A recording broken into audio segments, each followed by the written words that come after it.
I put out probably the most shockwave of the articles. I put out right before I took the bar, which is not a good strategy for sanity. But I just felt like and I was trying to kind of run this down within the service and use my own channels to at least get myself on the team to where I could raise these issues with the right policymakers to try to solve it in-house. And ultimately, I just wasn't successful as a leader in putting myself in a good position to do that. And that's okay. Now they teach my stuff at the schoolhouse, and it doesn't make it right. It just means that people are a little bit better informed. And that was a fine outcome for me. People put their heads together and tried to do better. And in some ways they did. And in some ways they didn't, but we're all human. And this is an incredibly hard problem to solve. Wildly difficult problem to solve.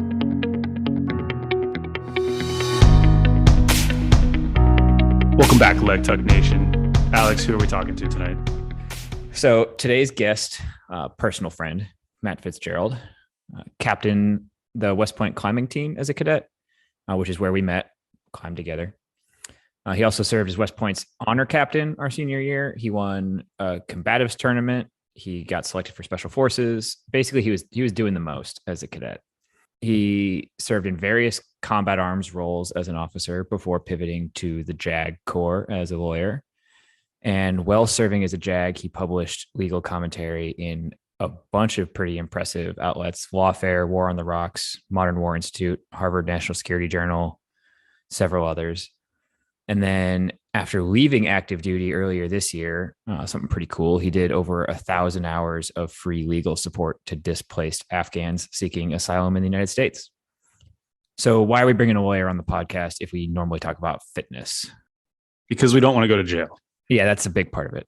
But it'll be very relevant for the conversation you guys are about to hear.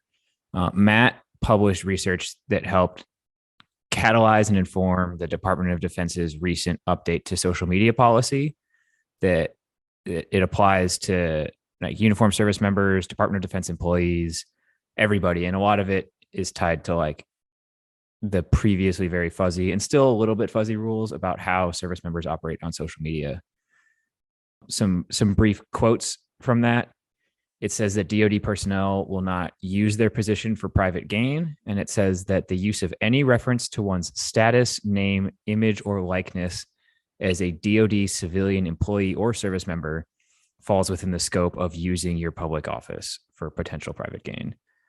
It also identifies private gain as including ad revenue, sponsorship agreements, affiliate marketing structures, and other common social media monetization schemes. So since we're kind of active in the social media space and a lot of the people we communicate with on there are active in the social media space, this is a conversation we've been looking to have, and we thought it might be helpful for you guys as well, not just us personally. Yeah, I think you mentioned the piece about a lot of coaches as well are pretty active on social media in this space. And there's sort of a fuzzy line between using or leveraging your day job and how you put that into your social media, personality or profile. And so what started as kind of a conversation between the three of us around this podcast and the Mops and Mo's platform, I think actually provided a lot of interesting nuggets for folks who might have some questions or may not even know that they have questions about how they can navigate that gray area without inadvertently getting in trouble. Because I've seen it happen with some folks where they don't navigate that space well and they do end up getting in trouble. So hopefully this proves fruitful. Matt is an awesome resource, and he provides some awesome resources for folks to check out in the show notes. So enjoy. So before we actually dive into the content here, going to provide a quick disclaimer. And frankly, after having this conversation with Matt, we'll probably provide similar disclaimers on all future episodes. Because we don't want to go to jail. Yep. But we ought to note, Matt is no longer a JAG. He's no longer Army affiliated. Our discussion today in no way reflects the official position of the Department of Defense, the federal government, or any organizations any of the three of us are affiliated with. And nothing in this podcast episode particularly should be understood as legal advice, nor does this discussion in any way form an attorney-client relationship, even between us and Matt.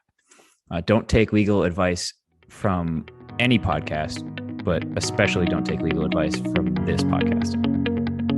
Cool? So I guess the first question is, how much trouble are we in? Are you here to take us to jail? Is that what's going on? No, you're not. You're not bringing me on the podcast as a result of prosecution or me suing you, Alex. You mean that's not how it goes down? Like, You're left of the bang with respect to Oh any my God. prosecution. Left of the legal bang. It wouldn't come from me. But anything I say here is not going to protect you. That's not what I do here. I feel This so is true. vulnerable. Well, we'll dig into this, I'm sure, but that's one of the things that impresses me most about so many of the social media influencers out there is just how vulnerable it feels to, and you guys are 25 episodes in or whatever, but I've lost many nights of sleep after putting out mere articles that nobody would ever read. So to do it every day on Instagram or YouTube or the kids are all on TikTok. I'm unfamiliar with that platform, but I used to stress a lot because every now and then I'd get like pushback on something I posted or whatever, or somebody would be mad. And then I realized like none of it really matters, it turns out.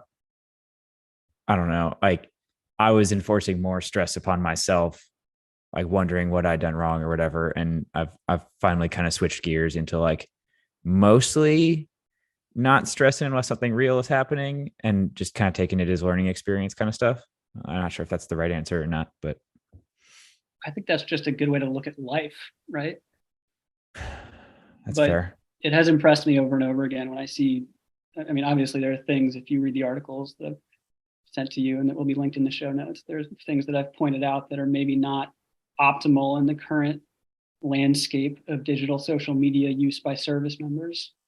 But something that I do applaud on most occasions is just the courage to get out there and, for those trying to make a difference, to teach, to educate, to mentor, to respond to comments sometimes and to ignore the comments others.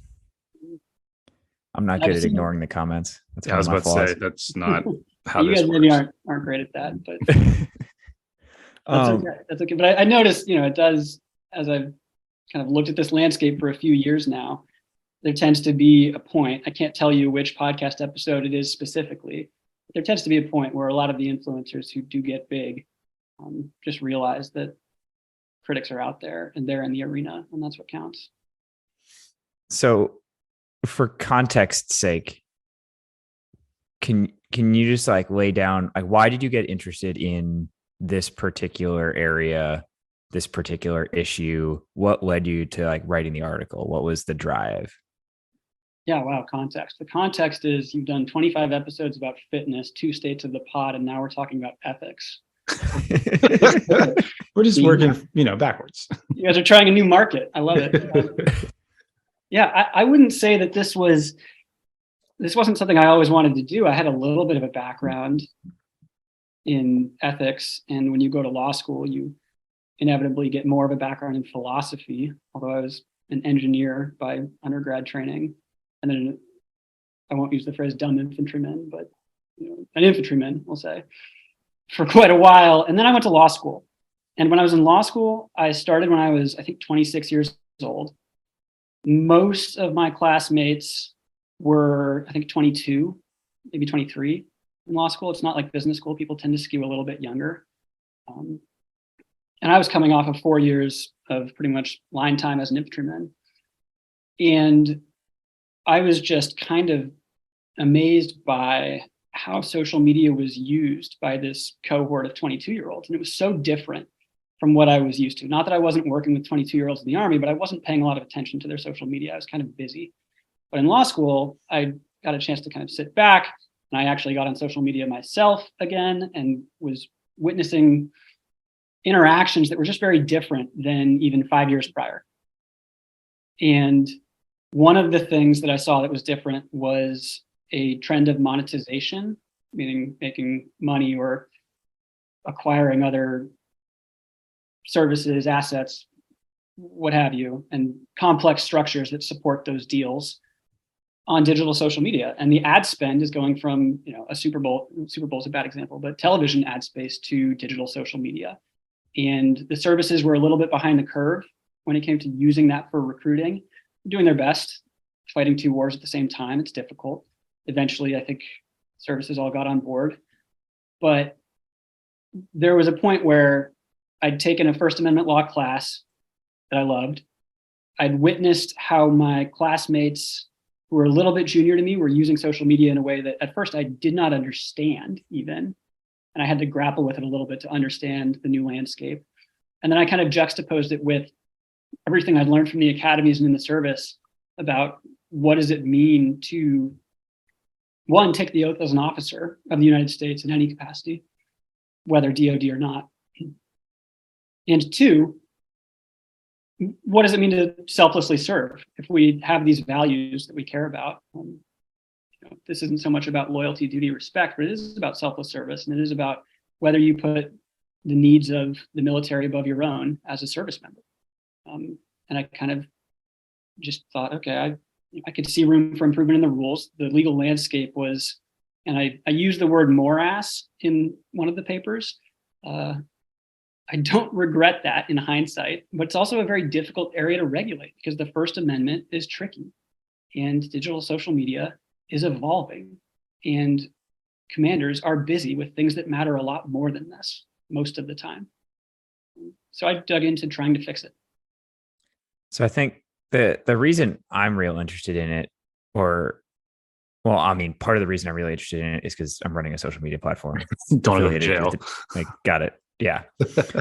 But another reason I'm interested in it uniquely now and uniquely with like the varieties of factors going on is that whether it's for recruiting stuff or whether it's for like the image of the brand kind of stuff, the DoD is deliberately engaging in the space in ways that seem to conflict its official policy on how you're supposed to engage in the space. So I've seen everything from like services plucking up individual members of their service that have a big platform on social media and like rebroadcasting their stuff and like essentially endorsing their stuff because it's good for the brand. I've seen the flip side of it where the DoD finds influencers who are not affiliated with the brand and pays them a whole bunch of money to come say nice things about the DoD. There's a lot of conflicting stuff in the space where they seem to want to have their cake and eat it too. Like they want to retain the power to punish people when they want to, but also take advantage of all the things that are making this space popular when it works out for them. And I just don't know where, like you talked a little bit about in your essay, creating like incentives in the space so that like some of these things that are good for the brand can continue. Where do you see this going? In the Modern War Institute piece, I spoke about how the second Modern War Institute piece, which should be the only one you link because everybody's first publication is just a trial run.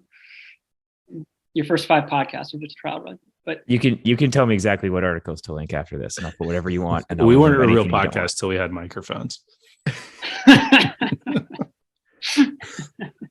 But my assessment was that I think commanders had a feel that one unchecked digital social media influencer who may happen to monetize in seemingly minor ways, sell some lipstick here, sell some leggings there, sell some fitness classes here, some plans there, whatever it is. It doesn't appear to be all that problematic in these eaches, but in the aggregate, it can become a pathologically unhealthy system. And the reason that this is true in the social media space, unlike some other issues, is that what I saw as I was doing my research on this was that a lot of these influencers or now influencers didn't know what the rules were. And maybe they were able to find the actual source code of the rules and read them and try to make sense of them. But then they went on the internet and saw, oh, here's this service academy grad making tons of money because the influencers know how much the other influencers are making. They know whether the followers are real. They know whether the engagement's real or fake. Here's this service academy grad, not only making tons of money, but being flown around TDY by the Air Force to do it. Here's this other service academy grad who's in a functionally a public affairs position, who's running 2 accounts in parallel, one that appears to be official, one that appears to be unofficial, and they're constantly shape-shifting and referring to each other, very clearly selling things on one in a way that, if you're E4 in the Army, you'd be a specialist, and you're not sure what to do. And you look to the internet and you see lieutenants and captains doing this, and you see several JAG officers doing this. You see field grade officers doing this. I think if you thought the area was gray, then I think that's your answer. So that's why I thought it would be a pathologically unhealthy system if, when you look to the internet to try to answer your question of what is the rule here, if everybody else is doing it, people actually then will justify to themselves, oh, it must be okay. Does that precedent matter? Because I know, like, as I was getting started in the space, I mentioned this before, I was definitely like scared of like where the line is and what's okay and stuff. And you obviously start to learn, you start, like you said, you go to the internet, you see what has happened with other people in a similar space. And even in the cases where the DoD decided to go after people, like the prominent examples that come to mind to me are a former senior enlisted advisor to the chairman going under investigation for like selling stuff largely related to like fitness and fitnessy foods. He was let off the hook, got to retire, and now gets paid by some of those same companies as a civilian. And then the first example in your article is the Navy guy who was put under investigation, and the outcome of that investigation was he was given like a high five and a coin. Like, good job. Does that precedent matter? Does that like take the teeth away from ability for the DoD to enforce it later, or does that not really matter? You're the lawyer. I don't know. Yeah, I want to actually strike a bit of differentiation between those two examples first, because one of the SEAC, we'll call him, who I want to say blocked you. Oh yeah, that's one of my proudest achievements. That's a whole other First Amendment question on whether or not, if that was his official account prior, there's a whole other question on whether or not he's even allowed to block you. So we'll hash this one out without naming any accounts, because this is you're tearing open a wound here. I'm sorry. When he blocked me, he was already retired. I believe. I don't think I'm mistaken on that. If the account was the account before he retired and had the label, it should have been archived and not gone with him. That's a good question. I do not know. That's why we have a lawyer, Alex. But what I can say is that more recently, I have for sure been blocked by an account that is being used in an official capacity to represent an organization. I'm not here to pick a fight with anybody. I have said this before, and it's part of the reason we're doing this podcast, is that people should know the rules before they get involved, at least to a certain degree. And as the DoD leans into the social media stuff, there is a proliferation of what are officially called external official presences, EOPs. But there is not as good a job of making sure that people who operate those know the rules of how you're supposed to operate it. I remember I had to send a message to a page. This is a couple years ago before I was doing the Mops and Mo stuff, but it was an Army official page that was openly marketing for one of the people in the unit's spouse's business in town. And they didn't realize that wasn't okay. Nobody had told them that was against the rules. I don't think we do a great job of explaining the rules, even to the people that are operating it in their actual official capacity, much less the people who are in this gray area of whether they're using their office for gain. Right. And my goal was, because I genuinely believe that person who was doing that, what you just described, probably wouldn't do it if somebody told them up front, hey, this is the rule and you're not supposed to do that. They probably thought they were doing a good thing, helping a friend and a spouse, and cooperate, graduate, work together, teamwork. That's how we operate in the military. I say I'm not in the military, but that's how the military operates. He was for a while, to be clear. Caveat. And if we could go back for a moment, I think I'll use this as an illustration, but the YouTube example, you described Navy guy. I don't think you mentioned YouTube, but he was a YouTuber prominently, still is, does some other things, but very successful. I will say, big supporter of the leg tech, so he's all good in my book. Yeah. And in many ways, charismatic, friendly, all kinds of traits that make the Navy very attractive, and the entire DoD attractive if you treat it as not a zero-sum game, and we can bring somebody into the Air Force who would not have accessed into a different service. And I think I wrote in that article, that guy at one point had far more followers than the official Navy account, far more. And there was an investigation, And during the investigation, or maybe it was shortly after, he put out a video where he explained why what he was doing was okay. And I almost cried laughing at the kind of the barracks lawyer's take on why, his take on why what he was doing, making money from YouTube, was okay, as he was wearing a t-shirt from a company that I believe he was sponsored by. And he was describing, it's not, I'm not endorsing. I mean, during the video, didn't he like wink at the camera as he like? I think he did. Yes. That's my opinion. People can watch for themselves. I'll give him some free traffic. He doesn't need it, but no, if I could have like a fraction of his followers, I'd be happy. Yeah. And the guy's smart. And he's taken his entrepreneurial efforts to new horizons, and good for him. Yeah. But the YouTube revenue piece in that video, and I'll quote as best I can remember, he said something to the effect of, "It's okay because I'm not endorsing anything." And he's not conveying the Department of Defense's official endorsement of, I hate getting free advertising, but Doritos, as if we're sponsored by broccoli here. So if you want to do like free advertising, broccoli. Yeah. There are other green vegetables. As if the DoD would take an official position on the vegetable of choice, which obviously it wouldn't. Of course, they're not endorsing the thing, but what that came from, the reason he thought that was the rule, I would expect, is that he probably gets annual training or every other year on the rules for social media and political activity, where the cornerstone inquiry is endorsement. But that's not the rule in the ethics space. That's one of the rules in the ethics space. It's one of many rules in the ethics space. And so when I was looking at this, I thought, okay, there are other rules. To me, they're nowhere near as gray as people make them out to be, at least not as written in the code. There's another one that I don't even talk about in these papers, 18 USC 209, for those keeping score at home. And that's is essentially stating that you can't receive a paycheck from a non-federal entity or a source other than the federal government as supplementation of your salary. And what OGE has put out is an opinion essentially saying that would bar a lot of things like service academy cadets monetizing their name, image, and likeness. Not in those words specifically, but this was long before the quote unquote new social media policy came out that actually codified a name, image, and likeness rule. But I have questions about that too. Is it a name, image, and likeness rule only for social media? But if you write a book, it's okay.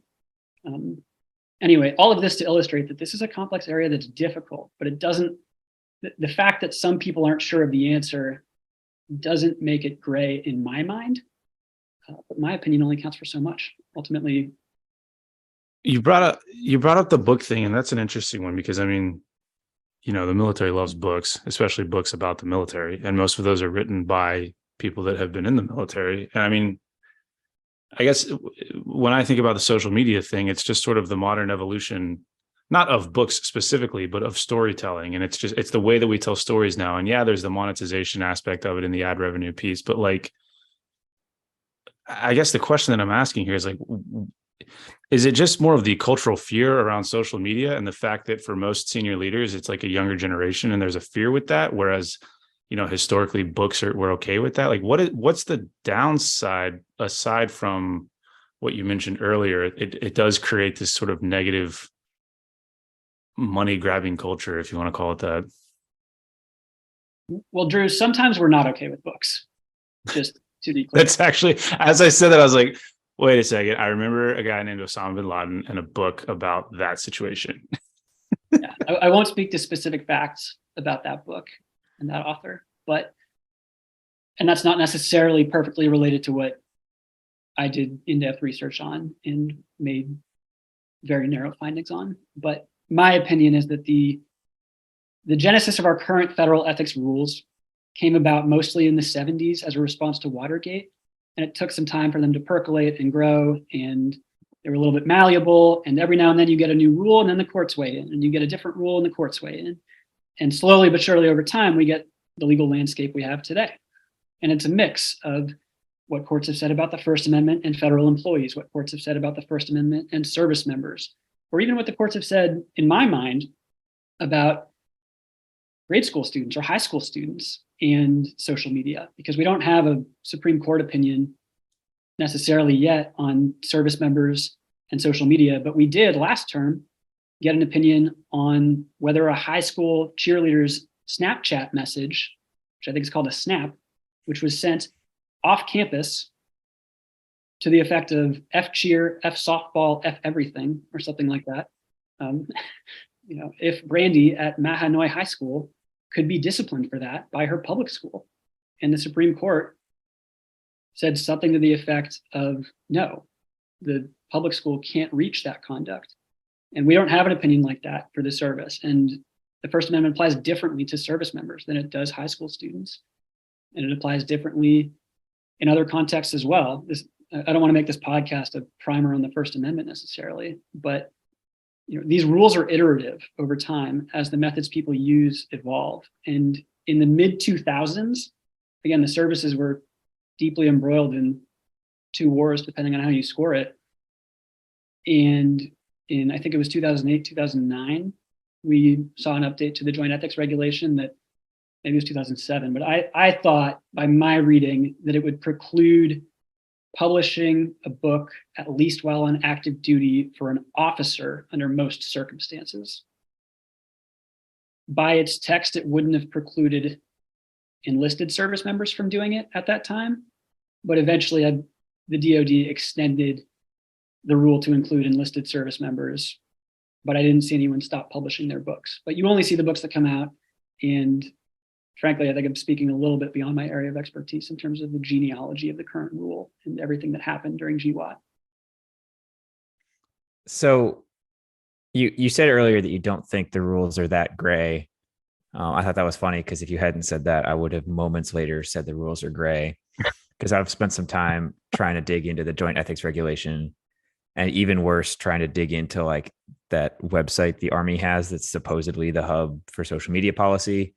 That may have been updated. Last time I went and looked at it was at least 5-6 months ago. And hopefully it's in the process of getting updated with some of the new stuff, like the ALAR Act and the new DOTI and all that stuff. I don't know. But you touched on it there a little bit with, like, does this apply to both officers and enlisted? Does it only apply to active duty, or does it apply to service, like reserve component? Are civilians roped into this? How are the rules different? And it doesn't spend a lot of time, like, it's not like you can open it up and there's a chapter for each subpopulation that lays it all out. It just like kind of mentions who it's talking about as it goes and makes it a little bit unclear which rules apply to who. And then what made it really gray for me is that there's a lot of stuff that's said in the joint ethics regulation that's not mentioning like the internet or social media in any capacity, but depending on whether you interpret it as applying to those things, could have sweeping implications, but those things don't seem to be enforced in reality. And so that's why it ended up feeling gray to me. And I, as at one time an active duty service member, later becoming reserve, civilian, whatever, didn't know what applied to me when. Yeah, I think the reason that we may have we came out in different places reading it wasn't because it's not like your moral compass points south and that's why you think it's gray. I've spent hundreds of hours pouring through this in order to reinforce not in order to, but, and the after effect is that I've reinforced my belief that it's not gray, but I've come to understand why you could absolutely perceive it as gray.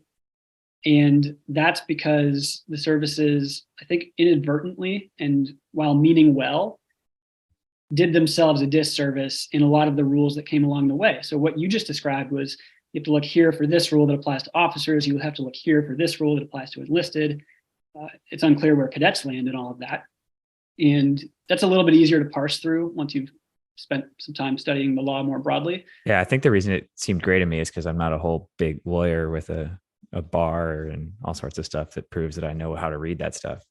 I just get overwhelmed, you know? I think I have the lamest letters after my name of anyone on the podcast, just to be clear. Don't overestimate the letters if you've taken any of the certifications. Oh, geez. I have to take this brief moment because we're on an episode talking about social media and you just brought up letters after the name to slightly mock Drew for the letters after his name on his social media presence.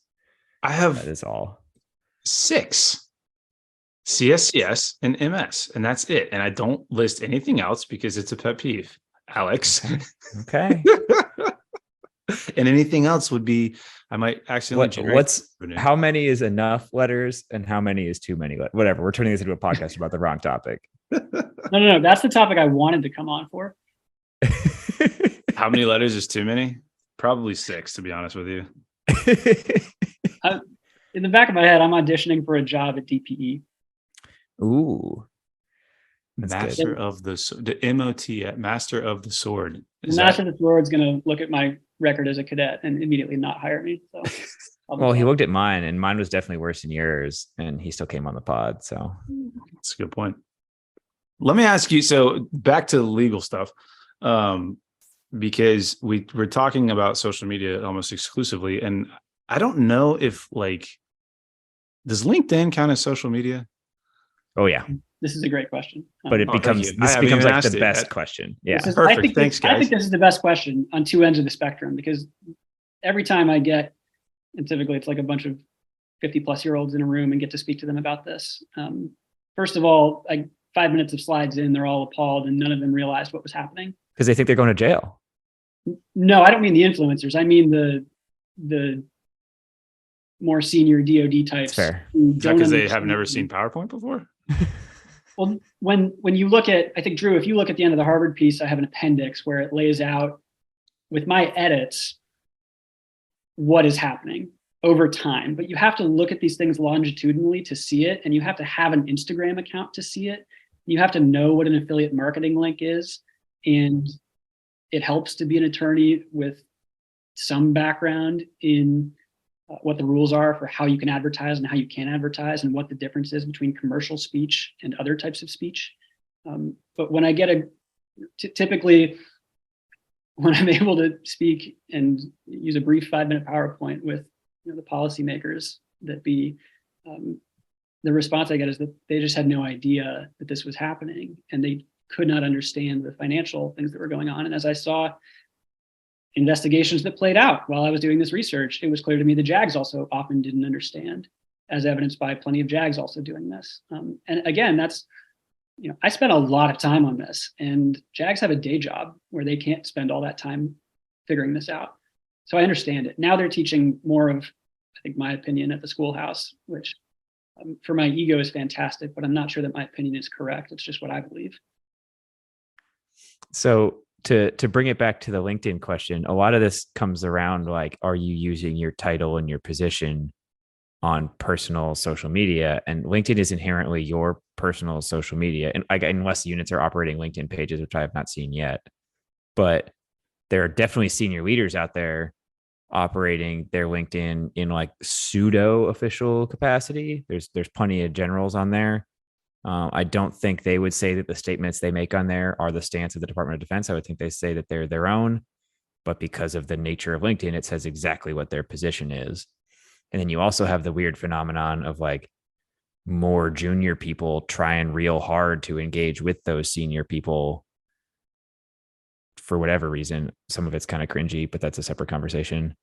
There's lots of very strange stuff where it's unclear whether people are operating in an official or personal capacity on that platform in particular. And there's tons of engagement with geos and stuff going on there.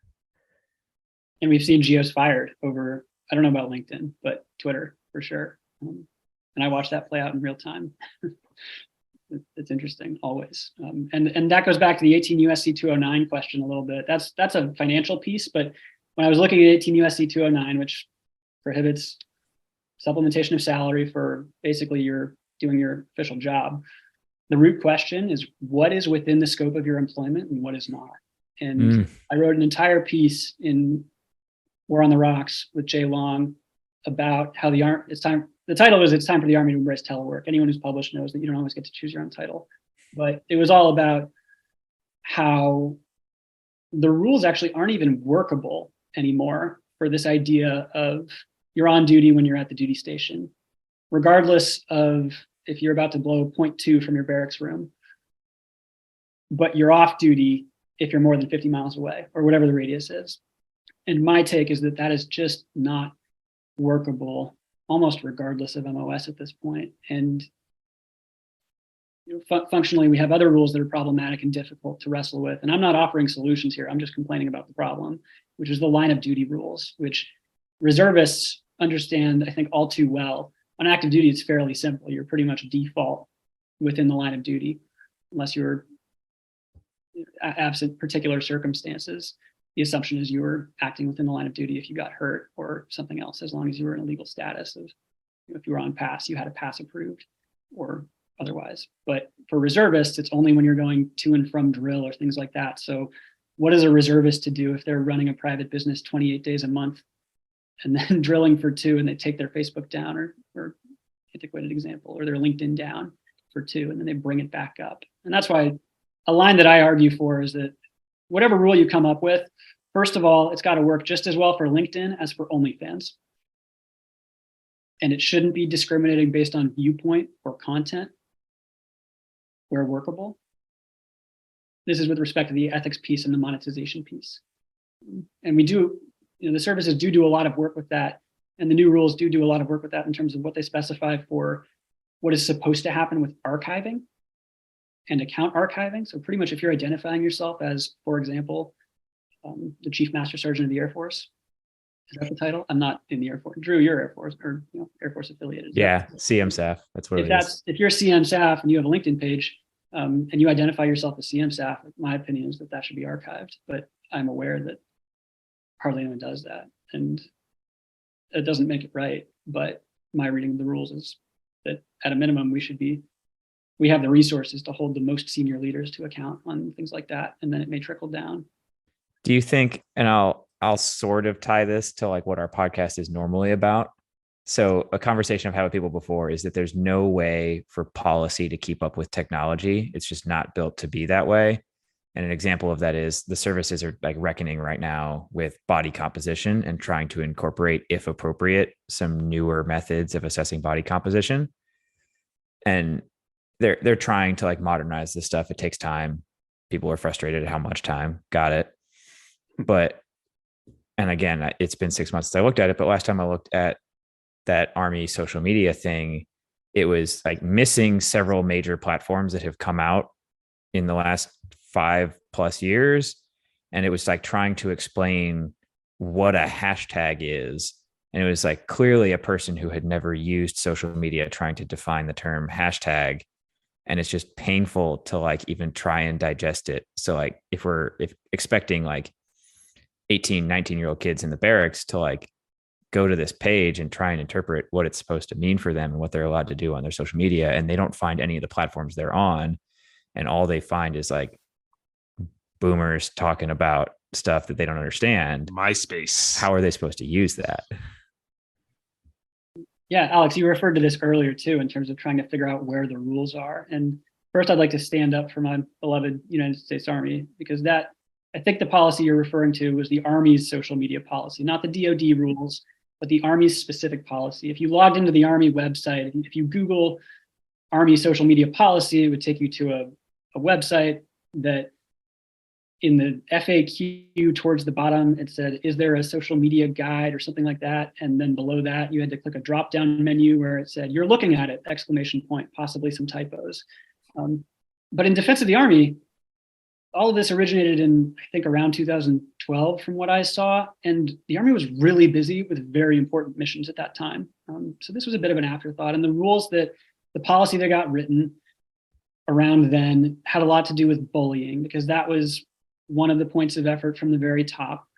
But then every 2 years or so, that Army social media policy would get regurgitated and re-signed, where it purported to be the entire social media policy for the United States Army, and it meaningfully only talked about online bullying and harassment. Not that those aren't noble goals, but my position is and has always been that we can write policies that don't address social media, and the only thing you need to know to apply them in the context of social media is you need to have some working understanding of how social media works.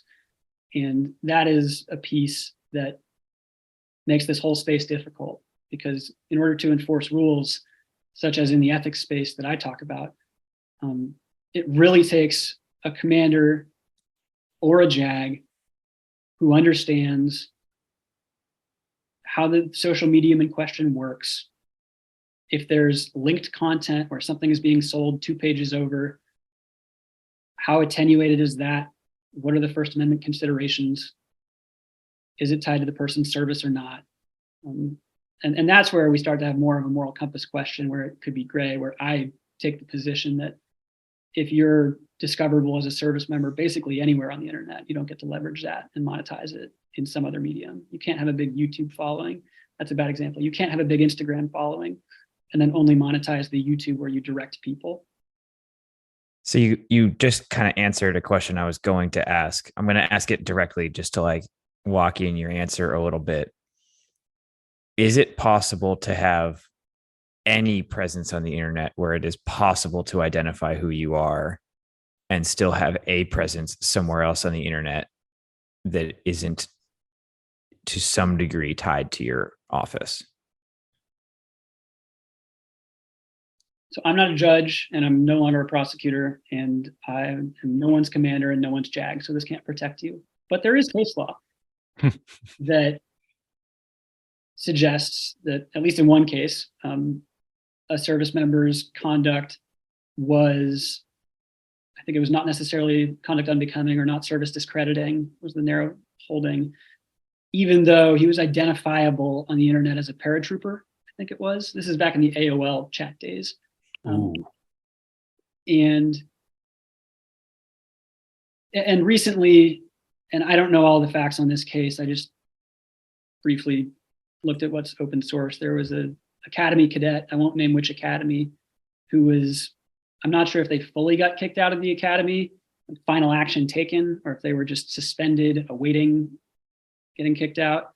And they sued to get back into the academy and got back in. They'd been kicked out for conduct on Twitter that, I mean, I will not regurgitate what they, I will not say what they said, because he's not going to name the person or the academy or the incident, but the stuff that was said on Twitter was extremely bad. It's so horrible. And yet I am of the belief that the academy could not kick him out for it in the way they did, because they were plainly discriminating based on viewpoint. And there was also some consideration taken by the court as to whether or not the person was identifiable as a service academy cadet. So courts do grapple with, are you identifiable? Are you identifiable elsewhere on the internet? The courts might grapple with that in any individual case, but it's a case-by-case question. My take on all of this was that it takes a lot of familiarity with these media to understand the shape-shifting that's occurring. And it takes snapshots over time, often, where one person's running an account that's an official recruiting account, or appears to be, and then it's monetized on YouTube for a little while, and that gets taken down, and then they PCS, and then they monetize their TikTok because that's the rage, and then they take it down for a little while because they sense some heat from the command, and next it's, pick your medium, LinkedIn, Insta, whatever.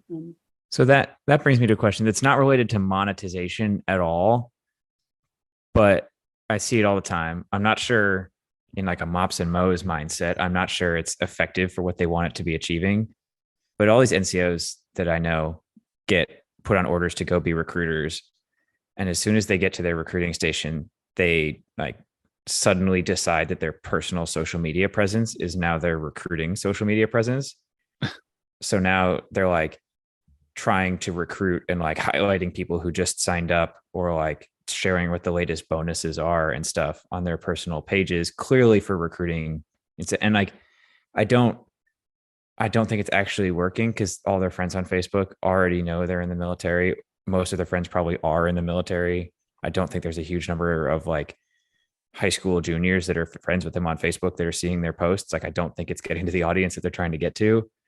But I just like it seems, and like I have long believed that recruiting command is the shadiest command we have, and that they like play the most fast and loose with the rules. But why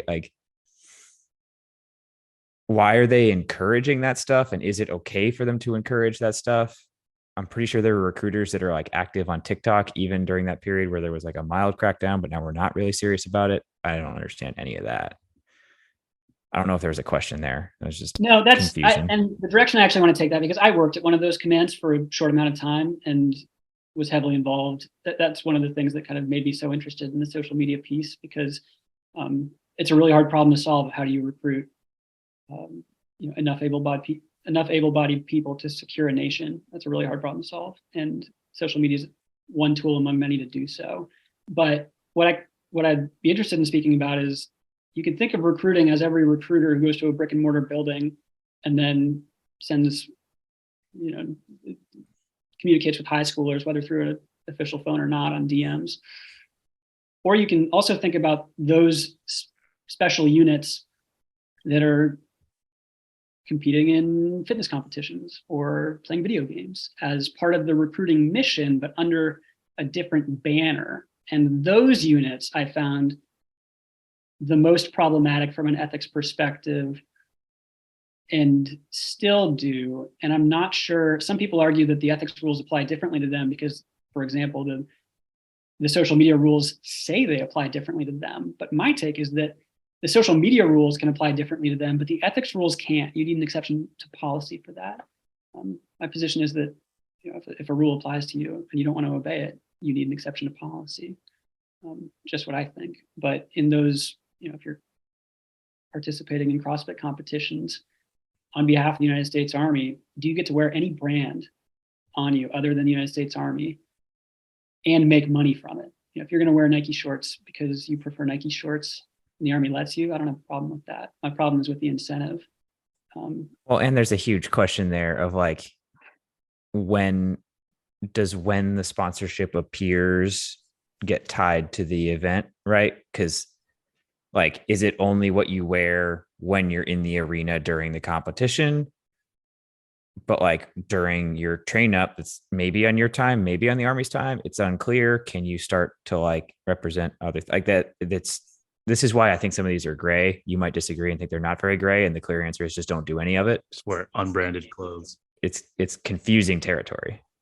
Yeah, I think the root difference in belief that might be driving our difference in opinion there, if we do have one, is, and we both attended a service academy, you spend a lot of time in uniform or considering yourself to be on duty at a service academy. You basically spend all your time considering yourself to be on duty. And when you do get a break, you and I were both working out, preparing for the next thing that was on duty, religiously. And so the mental frame is one of always on duty, and that's the default. And I recognize that that's not necessarily a workable standard for the entire force, but that's just the position I came in from, at least for officers. The DoD has extended the JER, or some provisions of it, some provisions of the ethics rules, to include enlisted service members and cadets, but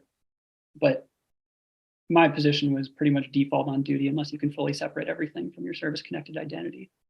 And people don't have to agree with that. We can get different rules. I just wanted everybody who was coming up with these rules to understand how the social media actually work. Drew. I want to add, so you guys both went to the academy, and I remember this becoming a conversation back when I was with the Air Force, we had one of our earliest get-togethers was at the Air Force Academy. And one of the conversations we were having was about, sponsorship, and can we accept, say a supplement company wants to reach out to your human performance team and like provide a palette of whatever.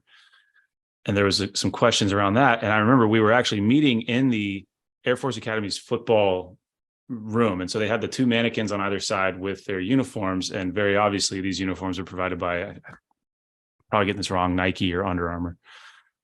And so the academy question for me comes up because it's like, yes, it's a different command. I get that. But these are sponsored by, or they receive sponsorship dollars. They receive a lot of freebies. So if I'm a cadet going through school and I see all the stuff that my school gets, I can see how I would then step into my role as a service member and think it's okay, in a sense, to seek endorsement or receive endorsement for my social media platform. I see how, to Alex's point, I see how there's a lot of grayness in that space because the Army does sponsor things. It is sponsored by stuff, but it's not okay if I do it.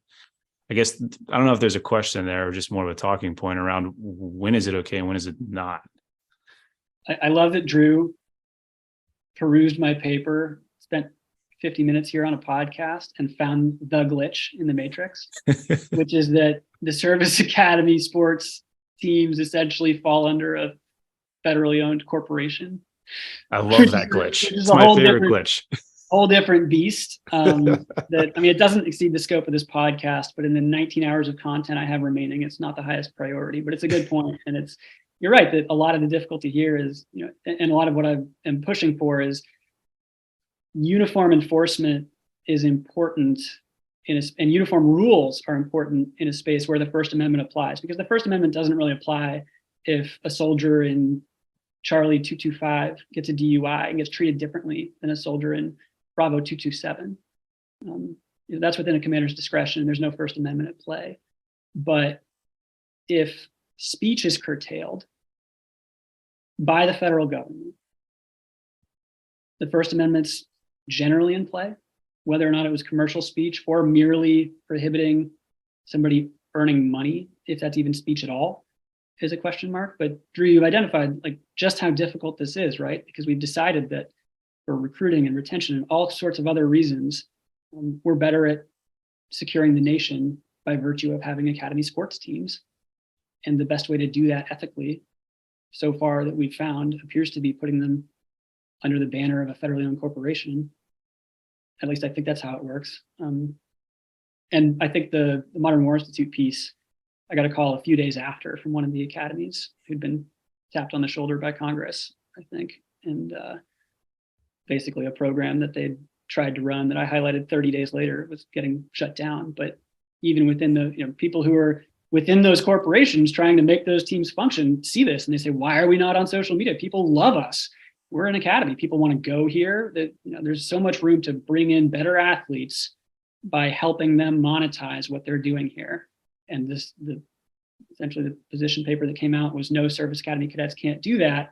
And yet these service academy cadets were looking at recent service academy graduates making, in my opinion, boatloads of money for doing just that, monetizing their service connected content, sometimes even being flown around by their service in order to do it and monetizing it, putting the money in their own pocket. So I fully understand if you can't answer this or have to answer it really vaguely, but you just gave an example of like you published a paper and like shortly after, like people somewhere are freaking out. How much do you get contacted by the services or people in the services about the stuff you put? Because like I've seen it mentioned like vaguely, like are you doing direct stuff in terms of like consulting on or advising on like DoD policy on this stuff? Like it seems like these articles sent shockwaves through like a lot of organizations that were taking certain things for granted that might have been violations of joint ethics regulation policy. And I think they did. I put out probably the most shockwave of the articles. I put out right before I took the bar, which is not a good strategy for sanity. But I just felt like it, and I was trying to kind of run this down within the service and use my own channels to at least get myself on the team to where I could raise these issues with the right policymakers to try to solve it in-house. And ultimately, I just wasn't successful as a leader in putting myself in a good position to do that. And that's okay. Now they teach my stuff at the schoolhouse and it doesn't make it right. It just means that people are a little bit better informed. And that was a fine outcome for me. People put their heads together and tried to do better. And in some ways they did. And in some ways they didn't, but we're all human. And this is an incredibly hard problem to solve. Wildly difficult problem to solve. so there's a fascinating parallel there. And I've talked about this on the podcast before, in that like the only reason Mops and Mo's exists is because I wanted to do some of this stuff from inside the organization. Like I realized how much low hanging fruit there was of like stuff that we needed to get the word out on. And I found that like the system was structured to prevent doing that, right? There were so many hurdles in place and reasons to say no that I could not in an effective way get the word out. Fast forward to now, leaving active duty, creating the platform, talking about the stuff. I routinely get messages from people that are still in uniform at wide ranges, from everybody from like E3s and E4s to like senior commanders and sergeants major. saying like, thank you for what you're putting out. It's really helpful, all this stuff. And like, you had a similar experience of like trying to like rattle it from the inside, lots of hurdles put in your way. You end up leaving active duty, you publish some stuff, and now like the Pentagon is calling and they're teaching your stuff to new JAGs and all this. And like, do we get in our own way with some of these policies more than we should? Is there a way to create it that doesn't disincentivize that? Or are we like going to have to rely on people willing to leave the system to help the system? So I talked about this in the piece that published through the Harvard National Security Journal that Drew read, where I save it to the very end. I don't offer a lot of solutions, but I do offer a couple paragraphs of them. And I looked at it as a possible solution being a two-step process, because I really, really wanted these influencers to be elevated and leveraged and platformed. And the only problem I saw was the incentives piece. If the way that they're getting elevated is with non-federal dollars. And I didn't think it would take all that much money, federal money, to elevate these influencers, to continue to provide this, what I genuinely think is a service to the military and to their respective services most times, in a way that, if made clear, it's a two-step process. First, you have to demonetize. If you're monetized, you're not eligible for us to platform you and champion your message, even if it is good for us, because you have to demonetize, because it's meaning demonetized from non-federal entities, not have Lay's potato chips in your pocket.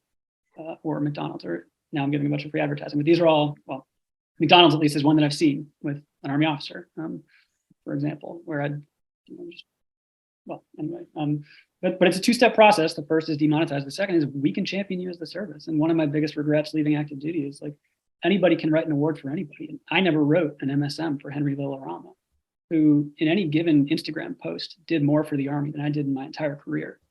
And it takes a little bit of, I think, realizing the value that these service member content creators can provide to better use them.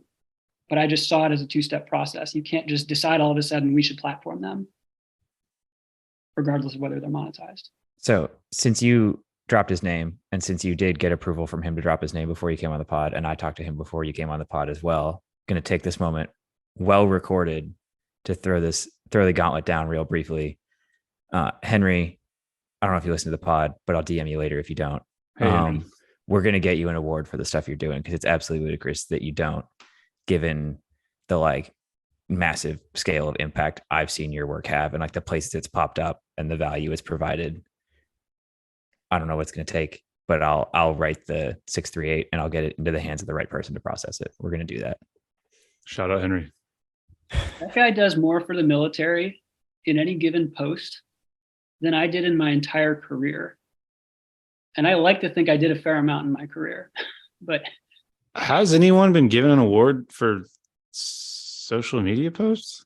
my take is that some people have, but it's just not commensurate with the impact they're achieving. And I think the Army, among other services, is now trying to do better at recognizing and rewarding some of these service members. And I'm not in, so I don't, in my opinion, super doesn't count now, but I'm jumping up and down screaming in my head that they've got to tell these guys to demonetize before they leverage them and give them an amplified platform. Yeah. And to clarify Matt's position a little bit, because I think it's important. He's not saying that like people having social media platforms is bad. And in many cases here, it might be the case, like if the government were compensating these people for what they are doing for the government in a way that was like commensurate with the impact they are having, they might find that it is more lucrative to do it in an official capacity. It's just that we've set up all these guardrails that make that really hard to do. And I say that as a preface to like, I just did a quick Google here to look at recent headlines. We've got U.S. Army recruits influencers to help reach young people, where the Army flew 13 influencers not affiliated with the DoD in to do some like influencery content. And this one was DC. I've seen it where they got flown to like Fort Bragg and Fort Campbell and like ran around doing stuff. And I don't know how much they got paid, but I bet it was more than the soldiers got paid who were like backdrops for this content, because they were not getting paid anything more than their daily pay. And like, who knows, some of them might have gotten punished for conduct online. we have this great thing that the DoD can give to its service members. It's a ribbon, and it's really cheap. It really is. So we've talked a lot about the monetization piece. One thing that I'm curious about, and maybe this is just because I've kind of lived in the fitness space, and it's a lot of these guys, it's not the money you make necessarily, it's the connections and then the access to information that companies can gain by, working with or working alongside individuals. I'm thinking of like, if you quote unquote consult with a company, or if it opens up opportunities for these companies to make money off of the government because you know somebody that knows somebody, so to speak. Does that kind of fall under the same umbrella as the monetization piece, or is that an entirely separate conversation? There are very specific rules for contracting with the federal government that tend to fall outside of this discussion, but it's a good point. There's an entire regulation that deals with doing business with the DoD. And I like to think of it as separate from and complementary to the ethics rules that still apply to service members in most instances. So then I guess a follow-on then for that would be, say I have a Instagram account that has 100,000 followers. I don't, but a company wants to work with me, and instead of giving me money, they provide products. They give me a wearable or supplements or whatever. Same area, different area. That's going to be in my opinion, it falls under the ethics umbrella, at least from what I think I heard. But the public office private gain provision that I'm sure you read over and over and over again is just one of the ways to kind of do the work on that analysis. And I think there's a lot of, I broke it down as what is public office, what is using public office, what is private gain, when does it stop, when do they both stop?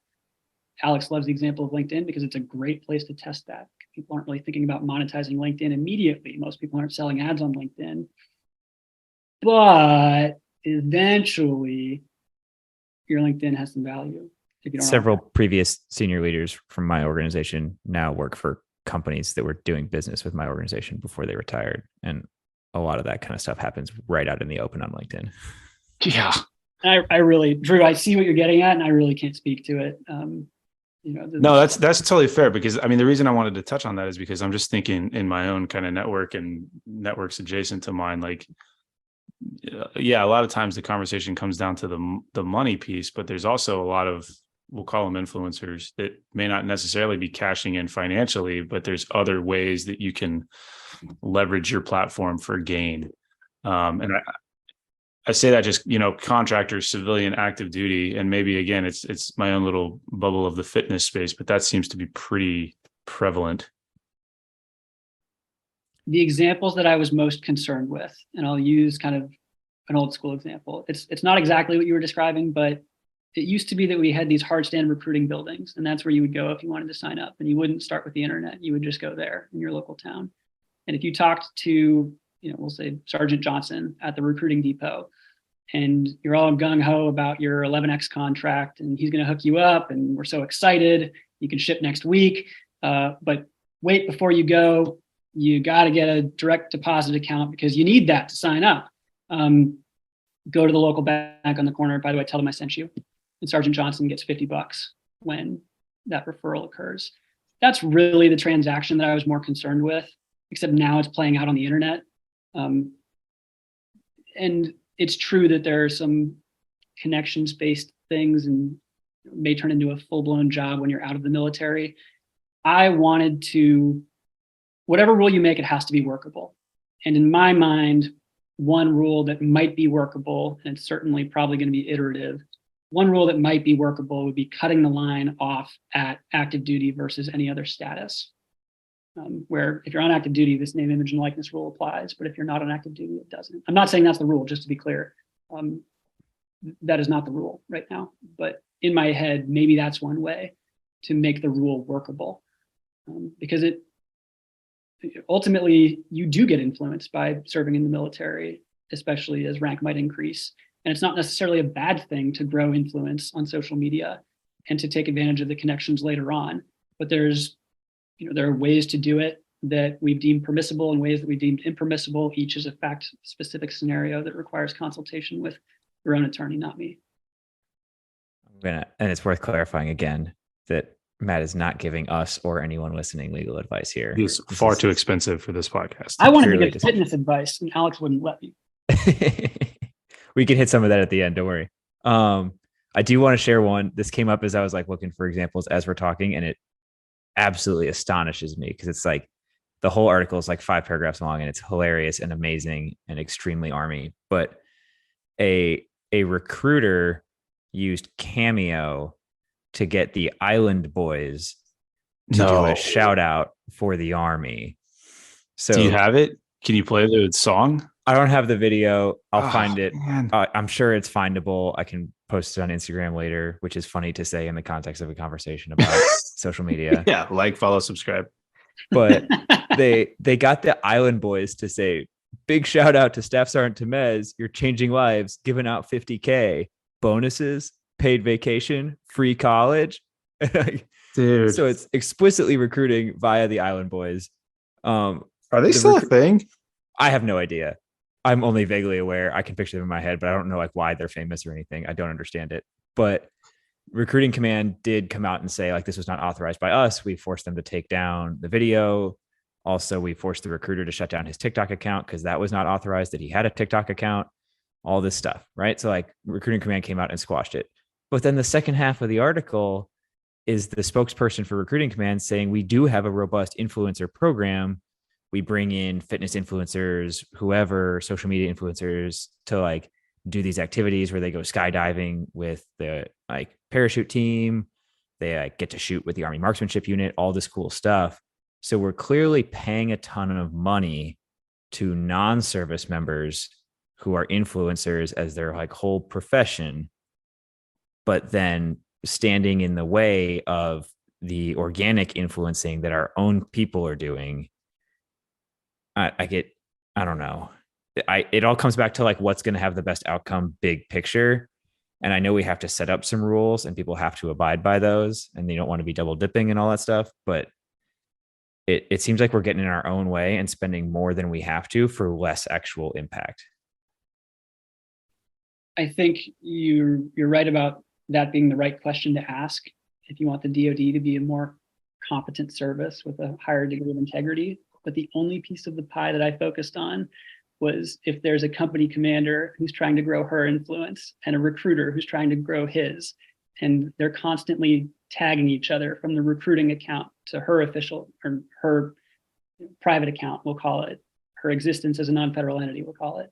If he's elevating her hashtag, you can do both, serve in the military and also sell art or sing or whatever else it is, that's the type of transaction that I focused on and honed in on because I thought it was wholly inappropriate. But you're right that dollar spend is very important, and maybe there's a more efficient way to do it. I think the real question is how long before there's an influencer MLS? I think that's what we're really getting at here. What is PAO? That's a good point, actually. You could be a PAO influencer. Like, man, for everyone who says Henry Villarama is just doing his job, then what are all the other PAOs doing? As a fledgling amateur influencer, like shout out to my PAO. He's been super helpful and pretty cool. But in the big picture, PAOs have done more to like prevent me from doing any of this stuff than they have to like encourage it. I don't know what that means, but risk aversion is okay. I'm looking up Henry Villarama now. He's a really good photographer. That's all. I do think the algorithm is probably, and I'm not on Instagram right now, but I do think the algorithm has probably not done him many favors as of the last year. But I don't know, maybe I'm wrong. No, but I know his stuff gets published in like pretty serious outlets all the time. Like all the time. I don't know how he gets his, I don't even understand the logistics of how he makes his work available to the right people so efficiently and effectively. Well, there's a good question with that fact pattern where a lot of the photographers for the DoD who are taking pictures kind of in furtherance of their own job, that is visual imagery that is typically going to be owned by the DoD and then often released by the DoD for public use. If you go on Divids or Divids Hub, whatever it is, anybody else in the public can then take that image, and they're not necessarily allowed to monetize it, but they may be allowed to, functionally, it's a license for narrow purposes. What's the definition of like not allowed to monetize or not? Because I see divids, or I've always said divids. I don't know what's correct. Whatever the website is where you get the pictures from. I see those pictures used in like professional news outlet content. Do those people have to pay if they want to use it because it's monetized, or do they just download it like everybody else? And I don't know the answer to that, but I know that when I called the DoD, I think it was the Patent and Trademark Office, and tried to ask questions about this, the folks I spoke to didn't seem to understand what was happening. Of course, in the media space. Only you would ever actually look up the DoD Patents and Trademark Office and call them and say, "Am I allowed to right-click save as this DVIDs picture before I use it in my article?" That is something only you would do. I didn't know you could call the DoD. To be clear, before even commissioning, Matt was like the honor captain. Like his job was being like chief ethics guy. But that doesn't mean my moral compass points north. It means I think about it a lot, but it doesn't mean it points north. Matt, have you ever had a speeding ticket? So regardless of what you'd asked, I will not answer a question of any illegal activity on air. That's a thing to ask a former prosecutor. See, the answer is he's a good lawyer. He knows better than that. Brilliant. Was it? I'm trying to remember if it was you or somebody on like an adjacent year group. There's a wall in the Ninninger building or whatever. I think it's still called that. Who knows? Where they do all the like adjudication of ethics violations that has the pictures of all the people who did the job. And Matt, I feel like you were the only one whose picture was in black and white, or was it somebody else? Yeah. So shout out to whoever at Ninninger Hall listens to this. I made a big stink when I was a senior that like, hey, I don't really want to take this photo. I don't think my photo should be on the wall, but I do need to take this photo in black and white, like every honor captain before me forever, basically. I care about tradition less than just about anyone, but I'll do it in this case. I don't want to break that chain. And the folks at the photo office, I could not convince to do a black and white photo for it, and they didn't believe me. And that inability to persuade became a theme throughout my entire military career. So that was foreshadowing. So I did. Yeah, I have the pictures here from last time I visited, and every single other picture before and after you is in black and white. And there's just a random picture of Matt in color. Oh no. And we're talking about like a century, possibly more than a century. It's not even the photo from when I was a senior. It's when I was a freshman. They reused that photo. Nice. That's all I could get them to do. And yeah, everybody else's picture is when they're a senior. You're right.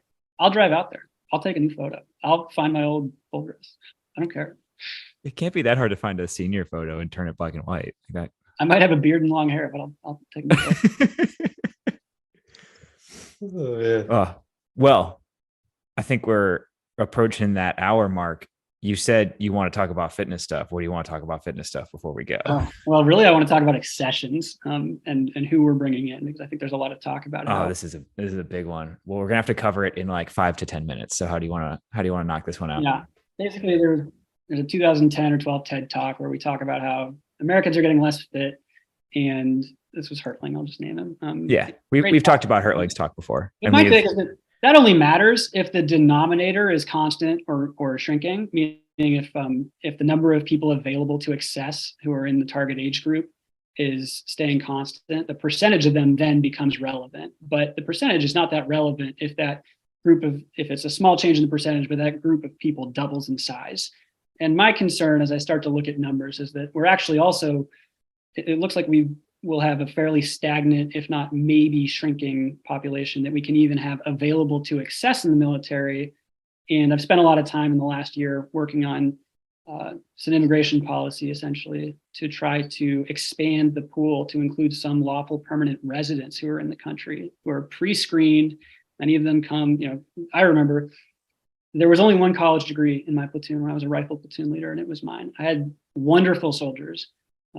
But it's true that there was only one college degree. And then some supply sergeant in the brigade had like a PhD in chemical engineering or something, because he got in through this old program known as MAPNI. And so I'm not working on it much anymore, and I'm out of the DoD, and I just thought about it a lot over the summer. But I see a lot of opportunity, not just to think about how we grade fitness, but how we expand the pool beyond just citizens. And it'll probably end up in the intro of the episode, so people might have already heard it, but like some cool stuff that Matt's done with like helping get Afghan interpreters back into the country and stuff after our withdrawal. I will use it as one more opportunity to shout out Henry Villarama for like some of his content that's been really popular lately, looking at a guy who was like special operations Korean military, who is now a member of the United States military, and not just like a good soldier, but like was on one of the teams at the best squad competition and is absolutely killing it and is a stud. So I think like creating opportunities for that stuff. I think part of like the default way, and everybody's mad about this, how we solve the recruiting crisis is lowering standards. And you can argue about whether that has happened or not. But another way is to like find ways to get rid of the artificial barriers to serving that aren't necessarily like a standard we're heightening or lowering, just like something that we have getting in the way for no reason.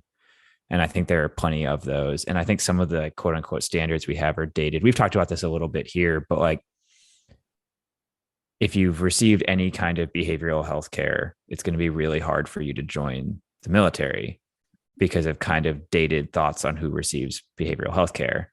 It is becoming much more prevalent for young kids to get that kind of care for things that might not have received professional assistance a decade or two ago. But the policies are from a decade or two ago. So those people are essentially refused at their recruiting station, even though being willing to seek help for something potentially relatively minor, depending on how you perceive it, might be a better sign than refusing to seek help for it until you're in a crisis situation, which is what we see a lot of. That's a whole other rabbit hole we could go down. Should we go to the final word? Well, now I'm like sitting here thinking about, because I remember that clip, Alex. I think it was with the doctors about the behavioral health thing. That's probably a whole nother episode. I mean, it is a whole nother episode. Yeah. The fact that you're barred from service if you sought behavioral health, but if you're in the military, you're actively encouraged to seek. Yeah, I don't even want to unpack that because that's the deepest of rabbit holes. Well, I'll bring it full circle a little bit. You talked about Mark Hertling's TED Talk, which, first of all, this is an episode about leveraging social media stuff. If anybody's connected with Mark Hertling on social media, tell him we would love to have him on the podcast. But going back, and this ties to another social media interaction I had recently. It goes back to LinkedIn, actually. I saw somebody post, there's been lots of dialogue about like fitness as a national security crisis, like the lack of physical activity among youth contributing to the injury rates in service, or the lack of people available to recruit, all that kind of stuff. And I saw a comment on the post. And interestingly, this comment came from the current SEAC, Colon Lopez. He's fantastic, like long career as an Air Force special operator. I've seen him present before. Brilliant guy. But in this one particular instance, I think he was kind of wrong, because he posted, like, his comment was, well, like, take heart. We've been in this situation before and we solved it. Check out this quote from an article by JFK. And Drew knows exactly which article that was. It's the Soft American article. Both Drew and I have it framed. So like my response comment was like, hey, like, love this article. Love that you referenced it. I'm not sure we actually solved the problems. He wrote a great article about what all of the problems are, but things only got worse since JFK wrote about it. Like, fast forward to General Hertling talking about it. He identified lots of problems. We did some things that did help. And I think some people underestimate how effective PRT was in the situation it was designed for. It legitimately cut initial entry training injuries by like 2/3, which is huge. So like some things that were implemented during that era helped. And I think there was some effort to improve food in the DFACs. I don't know how much that helped. I haven't seen that quantified. But fast forward to today, and I think we've mostly gotten worse in most of the metrics that General Hertling cited in his TED Talk. So like we repeatedly demonstrate an ability to identify the problem and talk about it. I'm not sure we have demonstrated the ability to make the, like, frankly, societal, cultural level change required to get on the right track. That's where I'm worried. And that had a little bit to do with social media, but I don't know how. Oh, you crushed it. You tied it all back to YouTube. Well done. I try. Well, I guess the closing question then, Matt, is, are Alex and I going to go to jail? That was the opening question. Exactly. See, full I circle. dodged masterfully. I stand by what I said for the last hour and 14 minutes, where I didn't answer that question because I don't provide legal advice in there. Perfect. All right. Well, if we do go to jail, I'm using my phone call to call you and ask for representation. That's going to cost a lot, Alex. Well, thanks for doing the episode pro bono. Pro bono. Thanks for the pro bono episode. Not pro bono if it's not legal. Well, whatever. Fine. Hey. This episode does not constitute legal advice. Don't take legal advice from the podcast, especially not this podcast. Hey guys, it's Alex. Hope you liked the episode. If you found it useful or enjoyed the conversation, please give us a rate and review on whatever platform you listen on. And we'd also appreciate if you're on Instagram, following the page. And if you want to reach out, DMs are always good, or you can email us at mopsandmoes@gmail.com. That's MOPSNMOES@gmail.com. See you next week.